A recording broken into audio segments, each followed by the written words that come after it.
Hello दोस्तों, I hope आप सब अच्छे होंगे। साथियों, हम लोग यूपी ट्रिपल एस सी बंद दरोगा मेंस के लिए प्रैक्टिस सेट सॉल्व कर रहे थे और यह प्रैक्टिस सेट नंबर 11 है, जिसके अंतर्गत हम लोग 100 महत्वपूर्ण प्रश्नों को सॉल्व करेंगे। तो यदि आप लोग चैनल पर नए हैं तो सब्सक्राइब कर लीजिए और बेल आइकन को प्रेस कर लीजिए, जिससे महत्वपूर्ण वीडियो के नोटिफिकेशन आप लोगों को मिलते रहे।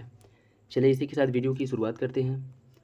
क्वेश्चन नंबर फर्स्ट देखिए, जहाँ तक वन के संरक्षण का सवाल है, निम्नलिखित में से किसी सबसे मूल्यवान माना जाता है? संरक्षित वन को, अवर्गीकृत वन को, आरक्षित वन को या गांव के जंगल को?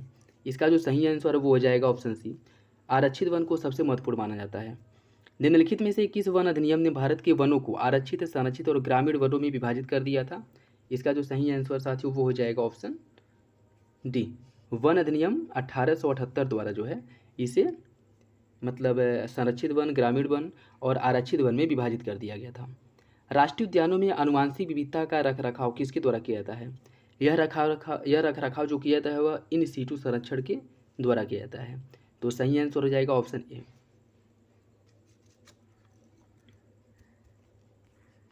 बाघ निम्नलिखित में से किस राष्ट्रीय उद्यान में नहीं पाए जाते हैं? रणथंभौर, सुंदरवन, गिर या जिम कॉर्बेट?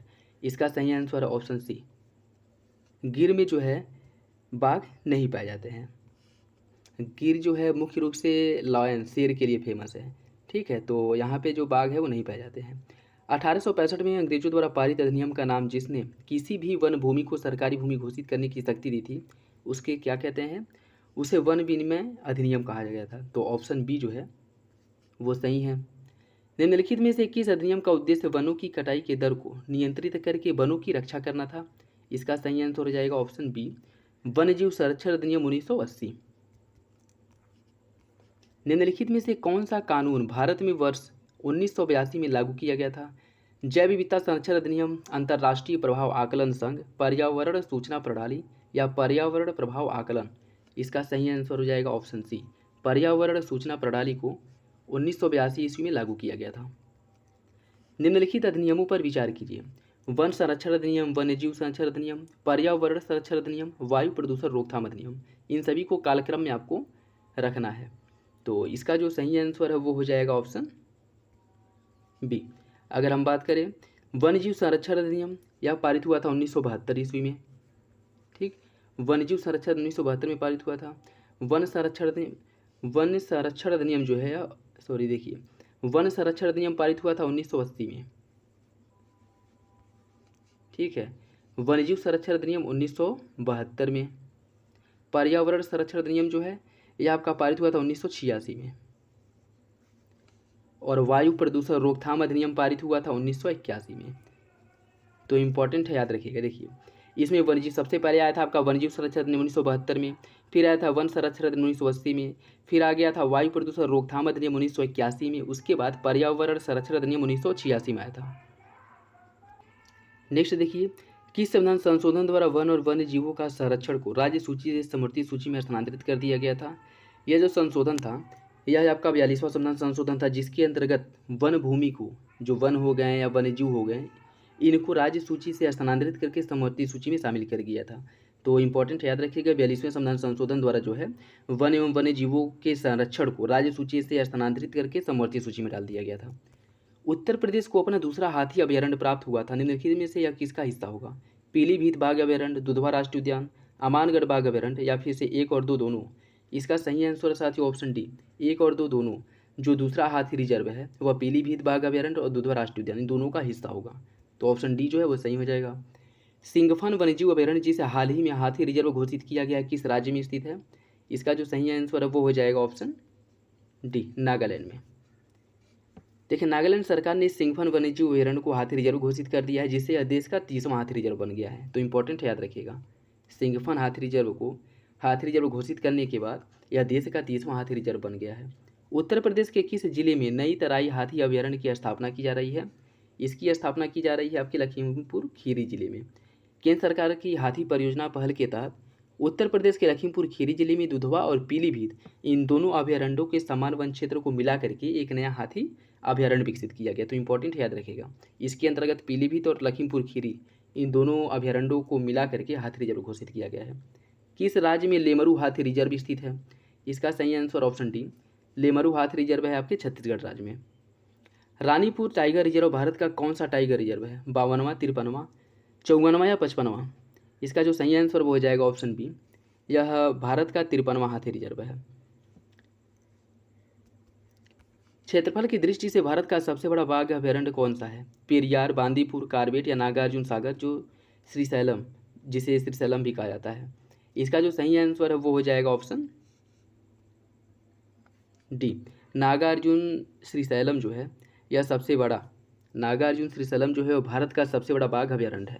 तो डी इंपॉर्टेंट है, याद रखिएगा। संरक्षित क्षेत्र पर्णपाती वन और आर्द्र प्रायद्वीपीय सॉल वन का समर्थन करता है। यह भारत के दो जैव भौगोलिक क्षेत्रों का मिलन बिंदु है। दक्कन प्रायद्वीप और पूर्वी घाट अत्यधिक जैव विविधता में योगदान करते हैं। यह महानदी हाथी अभयारण्य का भी एक हिस्सा है। उपरोक्त गद्यांश में निम्नलिखित में से किस संरक्षित क्षेत्र का वर्णन किया जा रहा है?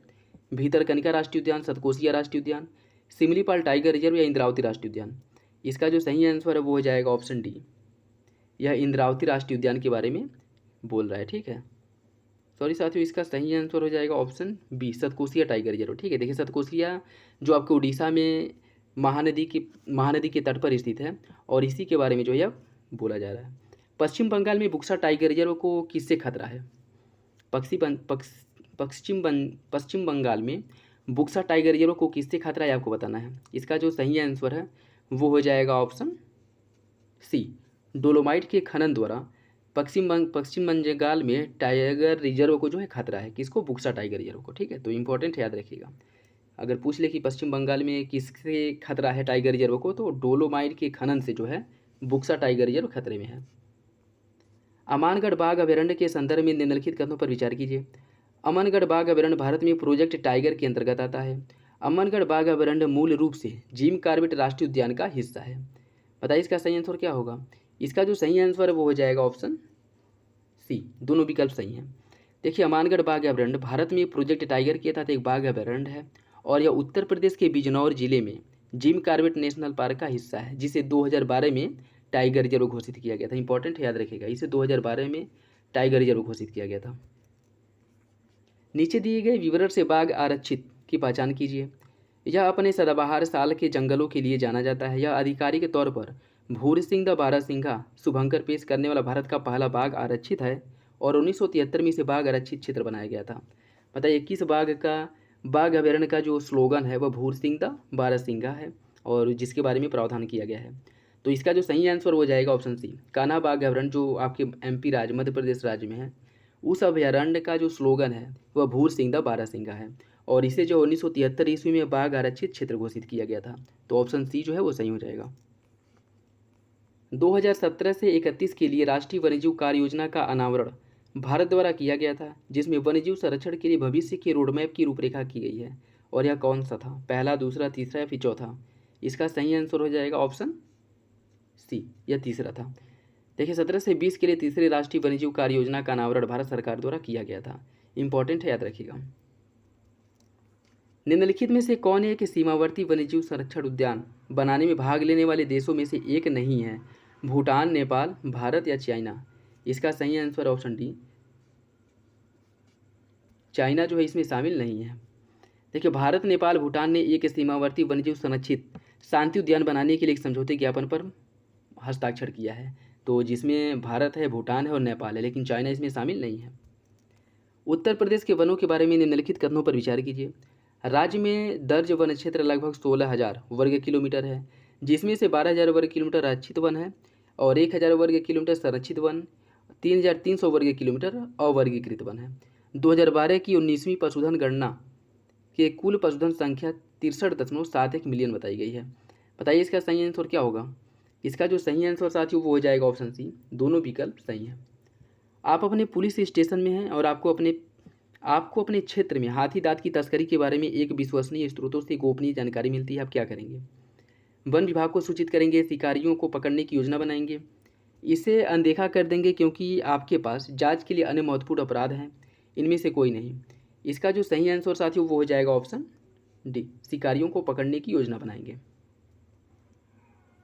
वैसे आप स्वयं जो है वन विभाग में कार्यरत हैं तो शिकारियों को पकड़ने की योजना बनाएंगे, लेकिन अगर आप एक आम नागरिक हैं तो आप क्या करेंगे? आप वन विभाग को पहले सूचित करेंगे। ठीक है, व्यक्तियों के अलावा अमृता देवी बिश्नोई राष्ट्रीय वन्य जीव पुरस्कार दिया जाता है, किसको दिया जा सकता है? निजी फार्म को, ग्राम सभा को, संघ या राज्य मंत्रालय को, या फिर लोकसभा को।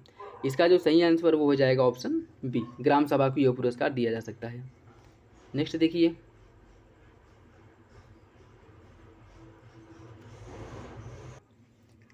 1865 के अधिनियम ने वनों को 3 श्रेणियों में विभाजित किया था, आरक्षित, संरक्षित और ग्रामीण वन।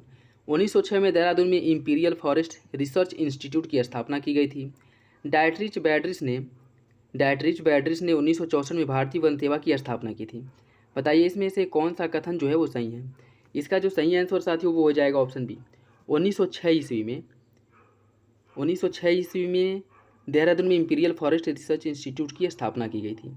देखिए, डायट्रिच भारत के पहले वन महानिदेशक थे और इंपीरियल वन अनुसंधान संस्थान की स्थापना 1906 में की गई थी। ठीक है, तो और कहाँ पे किया गया था? देहरादून में किया गया था, तो इम्पोर्टेंट याद रखिएगा। और डायट्रिच बैड्रिस जो है यह भारतीय वन सेवा की स्थापना की नहीं किए थे, यह भारतीय वन विभाग के, डायट्रिच भारत के पहले वन महानिरीक्षक थे। ठीक है, इम्पोर्टेंट है, याद रखिएगा।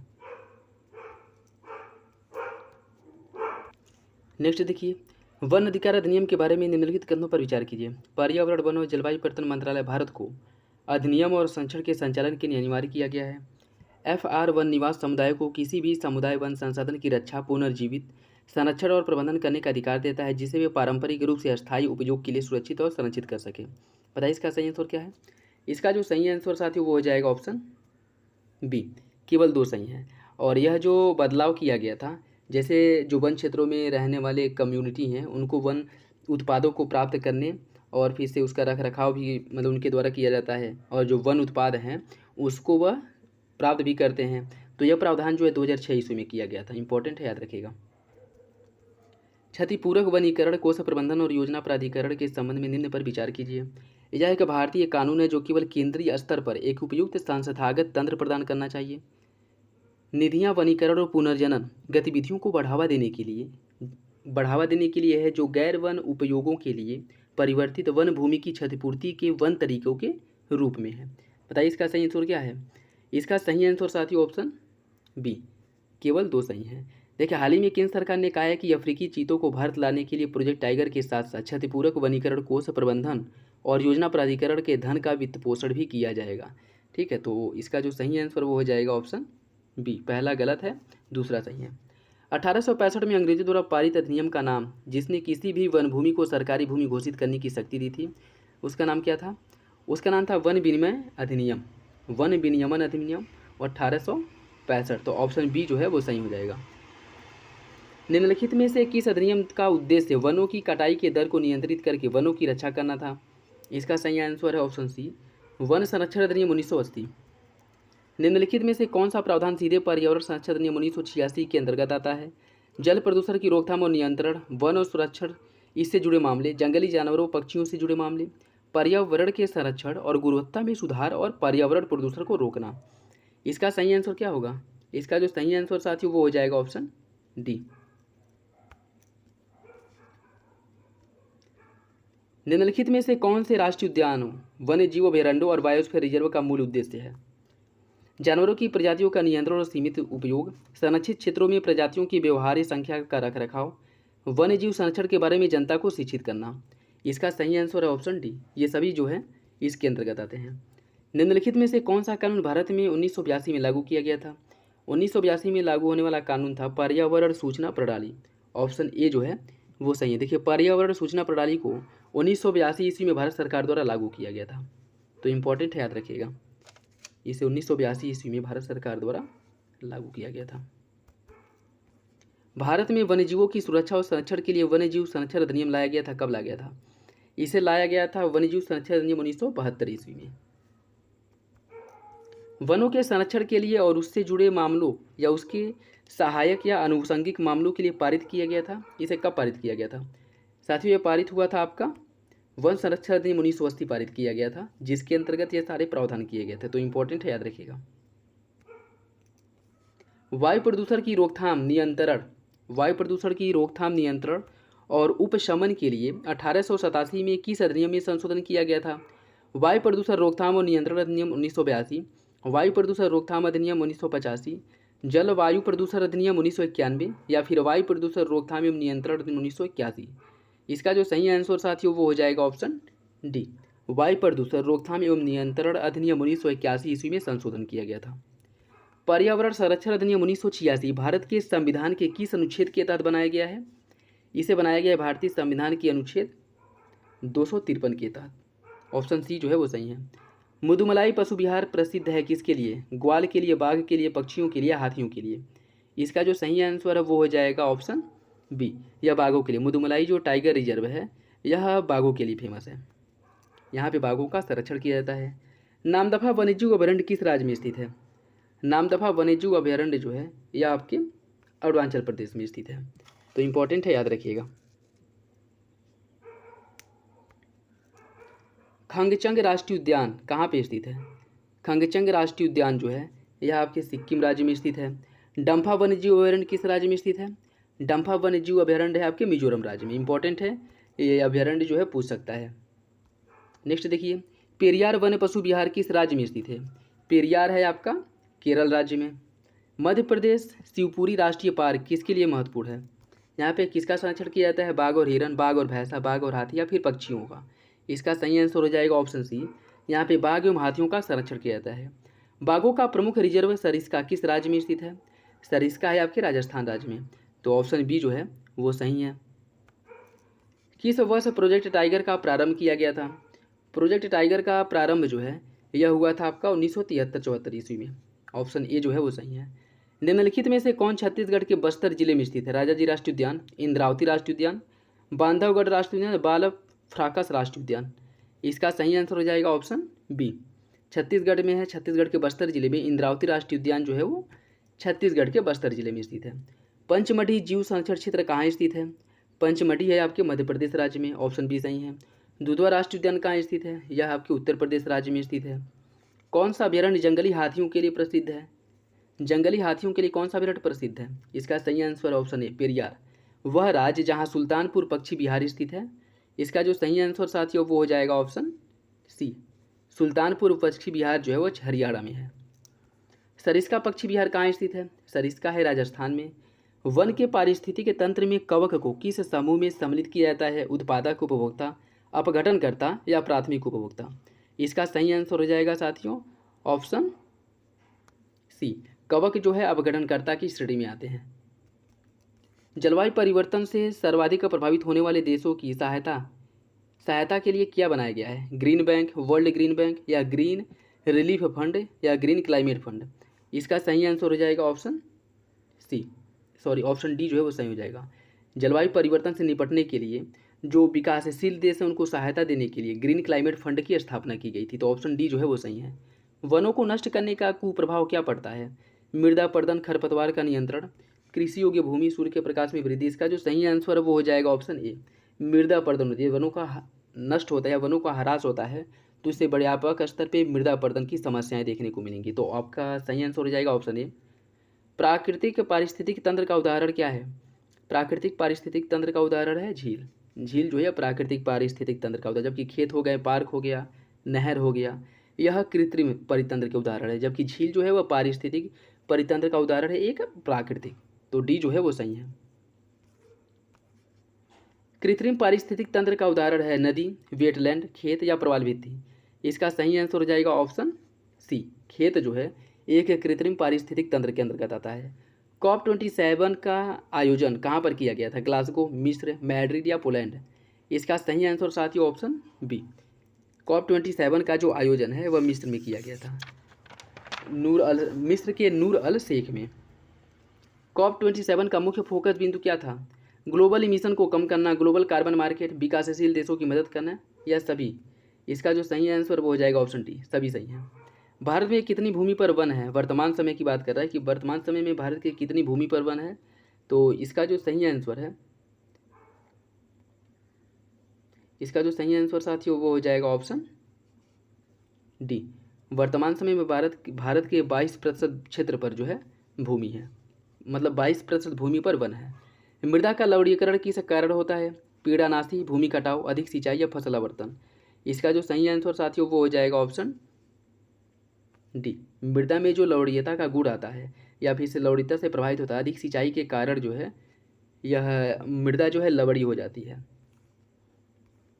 भारतीय मृदाओं में किस सूक्ष्म तत्व की सर्वाधिक कमी है?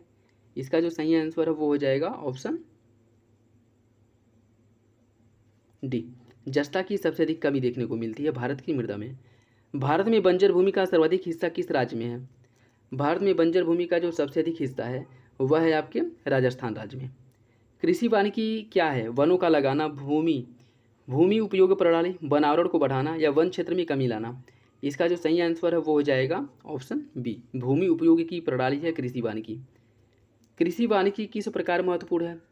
कार्बन प्रच्छादन, आर्थिक मूल्य, बेहतर कृषि या उपयुक्त सभी। इसका जो सही आंसर है वो हो जाएगा ऑप्शन डी। देखिए इसके अंतर्गत जो है कृषि वानिकी में कार्बन प्रच्छादन, आर्थिक मूल्य और बेहतर कृषि उपज आदि प्राप्त किए जाते हैं। तो इसका सही आंसर हो जाएगा ऑप्शन डी। उत्तर प्रदेश में वन संरक्षण की प्रक्रिया कब से प्रारंभ हुई थी? उत्तर प्रदेश में वन संरक्षण की जो प्रक्रिया है वह 1980 ईस्वी से प्रारंभ हुई थी। देखिए दोनों में 1988 दिया है, इसको आप 1980 बना लीजिएगा, ठीक है। 1980 से इसे प्रारंभ किया गया था। वन उपज के प्रबंधन से जुड़ी कुछ चुनौतियां क्या हैं? अस्थिर कटाई, अपर्याप्त निगरानी और प्रवर्तन, अपर्याप्त निगरानी और बाजारों तक पहुंच का अभाव। बताइए इसका सही आंसर क्या होगा? इसका सही आंसर है ऑप्शन डी। वन उपज के प्रबंधन से जुड़ी जो चुनौतियां हैं वह अस्थिर कटाई है, अपर्याप्त निगरानी और प्रवर्तन है और बाजार तक पहुंच का अभाव है। तो सभी जो है सही हैं। वन्य जीवों से होने वाली फसल क्षति को रोकने का सबसे प्रभावी तरीका क्या है? घातक नियंत्रण, रासायनिक नियंत्रण, फसल चक्रण या पशुधन की रखरखाली करने वाली कुत्ते। इसका जो सही आंसर साथियों वो हो जाएगा ऑप्शन डी। वन जीवों से होने वाली फसल क्षति को रोकने के लिए सबसे प्रभावी तरीका पशुधन की रखवाली करने वाले कुत्ते। ऑप्शन डी जो है वो सही है।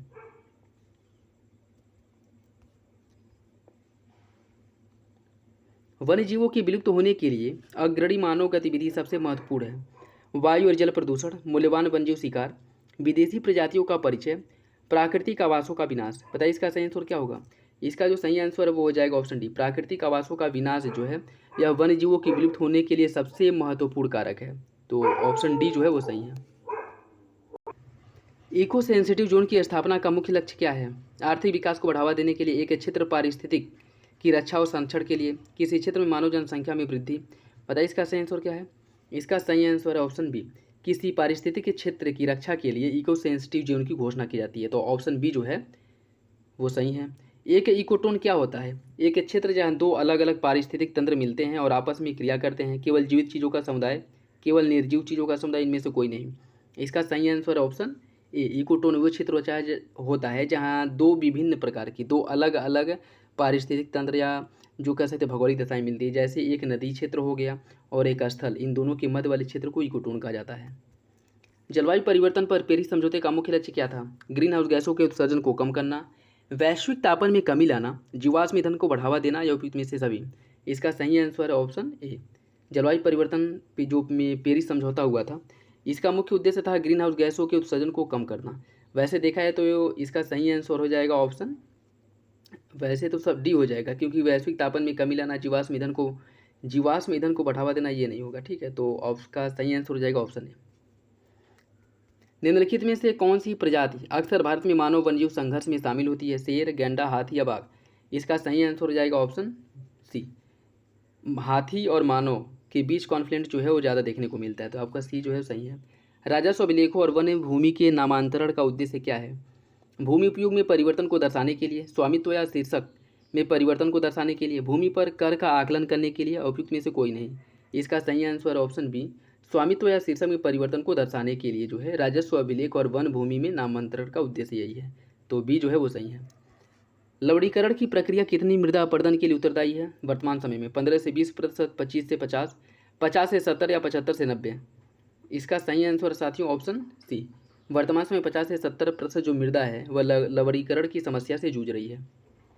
वन प्रमाणन का उद्देश्य क्या है? टिकाऊ वानिकी प्रथाओं को बढ़ावा देने के लिए, वन उत्पादों के व्यावसायिक मूल्य में वृद्धि करने के लिए, वनों की कटाई को कम करने के लिए। इसका सही आंसर हो जाएगा ऑप्शन डी। ये सभी विकल्प जो है वो सही हैं। वन उपज के सतत प्रबंधन का क्या महत्व है? यह वन संसाधनों की दीर्घकालिक उपलब्धता है, यह वन पारिस्थितिकी तंत्र पर नकारात्मक प्रभाव को कम करता है, यह स्थानीय आजीविका का समर्थन करता है। बताइए इसका सही आंसर क्या होगा। इसका सही आंसर साथियों ऑप्शन डी, सभी विकल्प जो है वो सही है। वन आपदाओं को रोकने और कम करने से जुड़ी कुछ चुनौतियां क्या हैं। वन प्रबंधन के लिए धन की कमी, निगरानी क्षमता के लिए सीमित क्षमता। इसका सही आंसर हो जाएगा ऑप्शन सी, दोनों विकल्प सही हैं। निम्नलिखित में से कौन भारत में वनों से प्राप्त उत्पाद नहीं है। लकड़ी, बांस, औषधीय पौधा या सोना। इसका सही आंसर हो जाएगा ऑप्शन डी, सोना जो है नहीं है, जबकि बांस, लकड़ी और औषधीय पौधे तीनों आते हैं। मानव वन्यजीव संघर्ष का प्रमुख कारण क्या है। निवास का विनाश, घरों का ज़्यादा होना, अशिक्षा या उपरोक्त में से सभी। इसका जो प्रमुख कारण वो है जो वन्य जीव हैं उनके प्राकृतिक आवास का विनाश हो जा रहा है, क्षरण हो रहा है, जिससे क्या है कि वह जो है मानव बस्तियों में घुस रहे हैं, और यही जो है प्रमुख कारण है। ठीक है, तो आपका सही आंसर हो जाएगा option A. Eco sensitive zone में कौन सी गतिविधियां विनियमित होती हैं। औद्योगिक और वाणिज्यिक गतिविधियां, आवासीय गतिविधियां, कृषि गतिविधियां, उपयुक्त में से सभी। इसका सही आंसर हो जाएगा ऑप्शन डी। जो इको सेंसिटिव जोन होता है उसमें ये सभी गतिविधियां प्रतिबंधित होती हैं। किसी भी प्रकार के हस्तक्षेप को उसमें प्रतिबंधित कर दिया जाता है। वनीकरण के क्या लाभ हैं। मृदा संरक्षण, कार्बन पृथक्करण, वन्य जीवों की आवास में वृद्धि। इसका सही आंसर हो जाएगा ऑप्शन डी, ये सभी जो हैं वनीकरण के लाभ हैं। कार्बन क्रेडिट क्या है। एक परमिट है वातावरण में कार्बन की मात्रा। एक वित्तीय साधन है जो 1 मीट्रिक टन कार्बन डाइऑक्साइड के उत्सर्जन के अधिकार का प्रतिनिधित्व करता है। इसका जो सही आंसर है वो हो जाएगा ऑप्शन सी। कार्बन क्रेडिट के दो प्रमुख प्रकार क्या हैं। कार्बन उत्सर्जन, कार्बन ऑफसेट और कार्बन परमिट, या फिर अक्षय ऊर्जा। इसका सही आंसर है ऑप्शन बी, यह एक कार्बन ऑफसेट और कार्बन परमिट है, तो बी जो है वो सही है। वनवासियों का एक प्रमुख अधिकार क्या है। वन क्षेत्र पर अधिकार, वनों को सुरक्षित रखने का अधिकार, भूमि उपयोग योजना में भाग लेने का अधिकार, या फिर वन्य जीवों को सुरक्षित रखने का अधिकार। इसका सही आंसर हो जाएगा ऑप्शन सी, भूमि उपयोग योजना में भाग लेने का अधिकार। यह वनवासियों का एक प्रमुख अधिकार है, तो ऑप्शन सी जो है वो सही है। वन आपदा क्या है। वन में जंगली प्रजाति का आना, एक मानव का प्रवेश, एक प्राकृतिक घटना जो वन तंत्र को नुकसान पहुंचाती है, या इनमें से कोई नहीं। इसका सही आंसर हो जाएगा ऑप्शन सी, एक प्राकृतिक घटना जो वन तंत्र को नुकसान पहुंचाती है। भारत के जीडीपी में वन क्षेत्र का योगदान क्या है। 1 से 2%, 1%, 2 से 3%, या 3% से कम। इसका जो सही आंसर साथियों वो हो जाएगा ऑप्शन बी, 1% से कम है।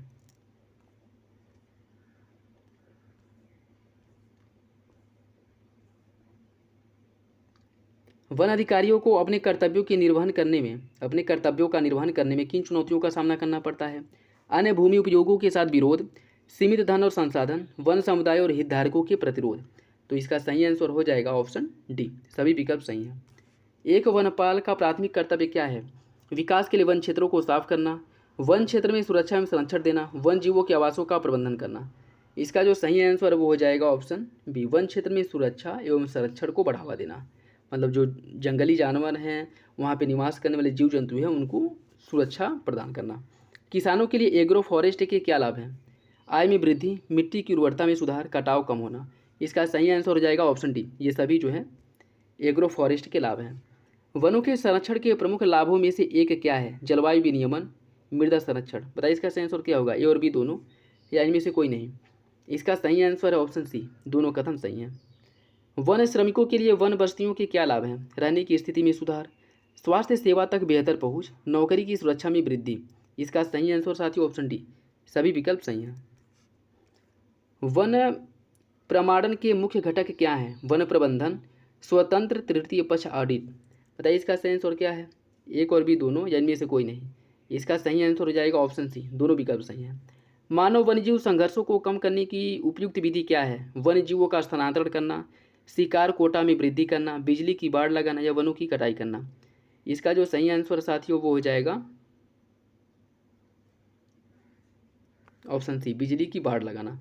और मानव वन्यजीव संघर्षों को कम करने का अगर देखा जाए तो सबसे उपयुक्त उपाय तो ये है कि वनों को जो उनके प्राकृतिक आवासों का क्षय किया जा रहा है, या फिर से वनों की कटाई करके प्राकृतिक आवास को कम किया जा रहा है, उसको कम करना, और मानव को जो है शिक्षित करना, जिससे जो है वनों के कॉन्फ्लिक्ट को कम किया जा सके। वृक्षारोपण एक प्रकार की व्यापक खेती है, गहन खेती है, व्यावसायिक खेती है, या मिश्रित खेती है। वृक्षारोपण जो है वह एक प्रकार की है व्यावसायिक खेती, तो ऑप्शन सी जो है वो सही है। अपने कर्तव्यों के प्रदर्शन में वनवासियों के क्या अधिकार हैं। वानिकी कानूनों को लागू करने का अधिकार, निजी संपत्ति में प्रवेश का अधिकार, निजी संपत्ति को जब्त करने का अधिकार, या इनमें से कोई नहीं। इसका जो सही आंसर साथियों वो हो जाएगा ऑप्शन बी। देखिए, निजी संपत्ति में प्रवेश का अधिकार वनवासियों का अधिकार है। निजी संपत्ति में प्रवेश का जो अधिकार है यह वनवासियों का अधिकार है, तो ऑप्शन बी जो है वो सही हो जाएगा। वन किस प्रकार वातावरण की आर्द्रता को कम करता है? वाष्पोत्सर्जन द्वारा, प्रेरणा द्वारा, अवसान द्वारा, या ऑक्सीकरण द्वारा? इसका जो सही आंसर है वो हो जाएगा ऑप्शन ए, वाष्पोत्सर्जन द्वारा जो है कि आर्द्रता को बढ़ाता है। ठीक है, वन किस प्रकार वातावरण की आर्द्रता को बढ़ाता है? तो वाष्पोत्सर्जन द्वारा। ऑप्शन ए जो है वो सही है। निलंबन तंत्र द्वारा किस प्रकार की मिट्टी के कणों का क्षरण होता है? मोटी मिट्टी, महीन मिट्टी, बहुत महीन मिट्टी, या उपयुक्त में से सभी? इसका सही आंसर है ऑप्शन सी, बहुत महीन मिट्टी।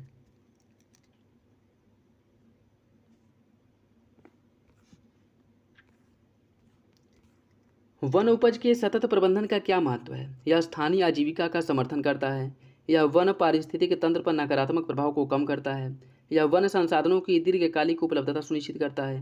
बताइए इसका सही आंसर क्या है? इसका सही आंसर साथियों ऑप्शन डी, सभी विकल्प जो हैं वो सही हैं। उष्णकटिबंधीय वर्षा वन का नाम कैसे पड़ा? बारिश कम होने के कारण, गर्म हवा के कारण, भारी बारिश के कारण, या कम वर्षा के कारण? इसका सही आंसर हो जाएगा ऑप्शन सी। यहाँ पे अत्यधिक वर्षा देखने को मिलती है जिस कारण जो है इसे उष्णकटिबंधीय वर्षा वन कहा जाता है। और वर्षा जो मुख्य रूप से होती है वह सुबह 12 बजे से लेकर के 4 बजे के मध्य होती है।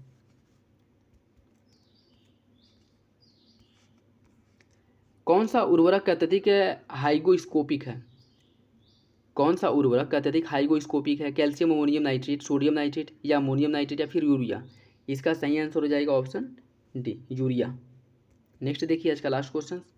फसलों की क्रांतिक अवस्था के संबंध में निम्नलिखित में से कौन सा गलत है? इसका जो सही आंसर है वो हो जाएगा ऑप्शन डी, मूंगफली, कंद निर्माण और पूर्व परिपक्वता, यह गलत है, जबकि अन्य तीनों विकल्प सही हैं। साथियों, यह ज्ञान मुद्रा पब्लिकेशन द्वारा प्रकाशित प्रैक्टिस सेट है। इसमें बहुत से क्वेश्चंस गलत दिए हैं। मैं अपनी तरफ से उसे जो है जो मुझे लगता है गलत है तो उसमें संशोधन करके उसे सर्च कर लेता हूँ कि हाँ उसका आंसर क्या होगा, फिर आपको बताता हूँ।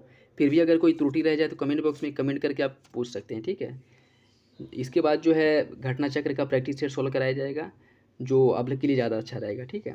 तो मेरे साथ बने रहिए, चैनल पर नए तो सब्सक्राइब जरूर कर ले, जिससे महत्वपूर्ण वीडियो के नोटिफिकेशन आप लोगों को मिलते रहें। चलिए मिलते हैं अगले वीडियो में, तब तक के लिए धन्यवाद।